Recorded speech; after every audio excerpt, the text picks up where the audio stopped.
আলপিন Swift নামে আল্লাহ একটা পাখি বানিয়েছেন, সাউথ ইউরোপে পাওয়া যায়। এটাকে তারা বলে সুইফট বার্ড। এই পাখিটা একবার যখন শূন্যে উড়াল দিতে শুরু করে টানা 8 মাস উড়ন্ত অবস্থায় শূন্যে থাকে, আবার জমিনে নেমে আসলে কাজ সেরে আবার উড়াল দিলে আবার 8 মাস। হামিং বার্ড নামে একটা পাখি আছে নর্থ আমেরিকাতে, নাম শুনে থাকবেন, পৃথিবীর সবচেয়ে ছোট্ট পাখি। এটার প্রাপ্ত বয়স যখন হয় মাত্র 3 ইঞ্চি এটার সাইজ হয়। এই পাখিটা পৃথিবীর সব পাখি সামনের দিকে উড়ে, এই পাখি সামনে যেমনি উড়ে অ্যাট দ্য সেম টাইম পিছনের দিকে উঠতে পারে।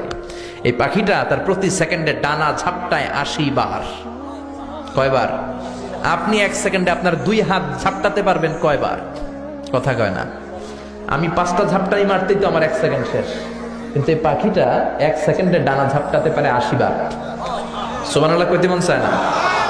হোমা বার্ড নামে একটা পাখি আছে, যে পাখি উড়ন্ত অবস্থায় ডিম পেড়ে দেয়, আর ওই ডিম জমিনে পড়ার আগেই ডিম ফুটে বাচ্চা বের হয়ে ওই বাচ্চা উঠতে শুরু করে দেয়। এজন্য আল্লাহ বললেন আওয়ালাম ইয়ারা ইলাত তায়ির, নাস্তিকগুলোকে পাখির দিকে তাকায় না। পাখি কেমন করে ডানা ঝাপটায়, কেমন করে ফ্লাই করে, কেমন করে টেক অফ করে, কেমন করে ল্যান্ডিং করে। পাখির ভেতরেও আমি আল্লাহর নিদর্শন আছে না নাই? পাখি নিয়ে গবেষণা করলে কেউ নাস্তিক থাকতে পারে না, কারণ পাখি একে আরবিতে বলে আত-তায়র, আর বিমানকে আরবিতে কি বলে? তায়র, তায়রান, সেম থিং। পাখি আরবি যা, বিমান আরবিও তা।